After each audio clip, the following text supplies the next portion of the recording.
मेरी दोनों बहू का इस घर में स्वागत है। अंदर आ जाओ, तुम दोनों बहुत सुंदर हो, बहुत प्यारी हो। केसरी ऐसा सोचकर अपने मन में सोच रही होती है। अब मेरी दोनों बहू आ गई हैं, इस घर को अच्छे से संभाल लेंगी, जैसे कि मैंने संभाला है। ऊपर से अब ठंड में मुझे काम भी नहीं करना पड़ेगा। जैसा मैंने सोचा था उससे भी बहुत सुंदर है मेरा ससुराल। अपना ससुराल देखकर तो मुझे इतनी खुशी हो रही है कि बस क्या बताऊं। मेरी तो सारी ठंड भी भाग गई। यहाँ तो किसी चीज की कमी ही नहीं है।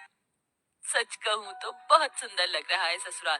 पहले तो मैंने बहुत गरीबी देखी है, लेकिन ससुराल में किसी चीज की कमी नहीं होगी क्योंकि सब बढ़िया है। दोनों बहू के चेहरे पर मुस्कान थी। तुम दोनों बहुत थक चुकी होगी और तुम्हें ठंड भी लग रही होगी। चलो, मैं तुम्हें तुम्हारे कमरे में छोड़ आती हूँ, उसके बाद तुम्हारी पहली रसोई की रस्म करेंगे। केसरी ऐसा कहकर अपनी दोनों बहू को उनके कमरे में लेकर जाती है, जहाँ दोनों बहू थोड़ी देर आराम करती हैं। कुछ ही देर में केसरी उनके पास आती है और उन्हें पहली रसोई की रस्म के लिए बुलाती है।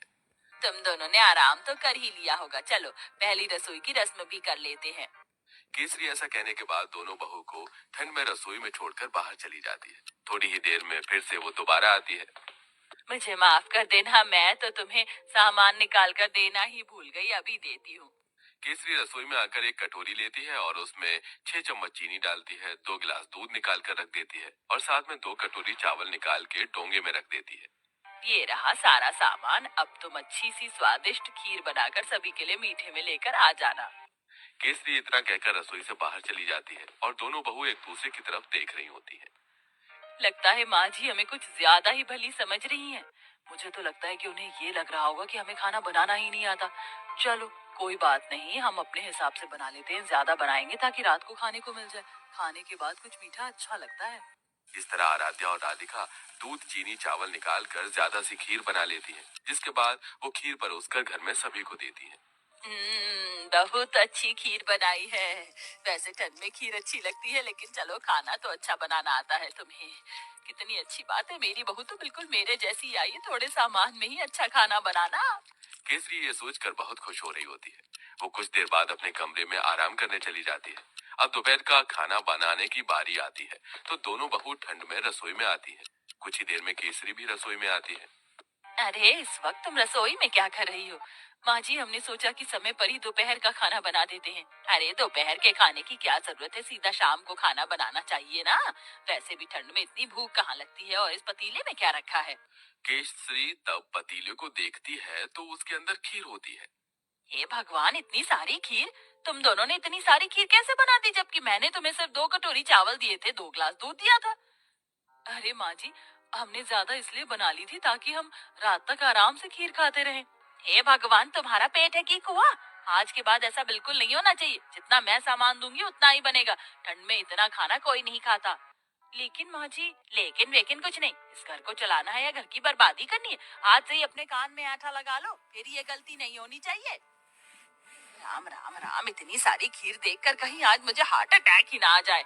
ऐसा बोलते बोलते केसरी अपने कमरे में चली जाती है और दोनों बहू ठंड में कांपते हुए एक दूसरे को देखती रह जाती हैं। फिर आती है रात को खाना बनाने की बारी। तो रात को जब खाना बनाने दोनों बहू ठंड से कांपते हुए रसोई में जाती हैं, उनसे पहले वहां केसरी मौजूद होती है। उसने पहले ही सब कुछ गिनती करके निकाला होता है।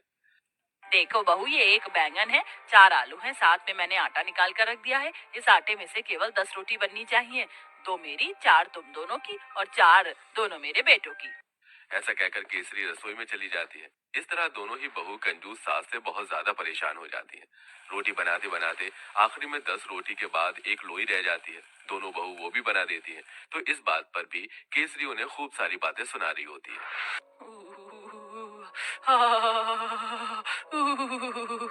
बहुत ठंड लग रही है। एक तो घर के सारे काम करो, ऊपर से खाना भी बनाओ, तो गिनती का। मेरा तो पेट भी नहीं भरता। पता नहीं कंजूस सास हमें कुछ खाने क्यों नहीं देती। सही बोल रही हो। ऊपर से रसोई में काम करते हुए ठंड लगती है। हमारी सास हमें एक हीटर भी नहीं ला कर दे सकती। वैसे मुझे बहुत जोरों से भूख लगी है। 2 रोटी में मेरा क्या होगा? एक आखिरी में 10 रोटी के बाद एक लोई रह जाती है। दोनों बहू वो भी बना देती हैं। तो इस बात पर भी केसरी उन्हें खूब सारी बातें सुना रही होती है।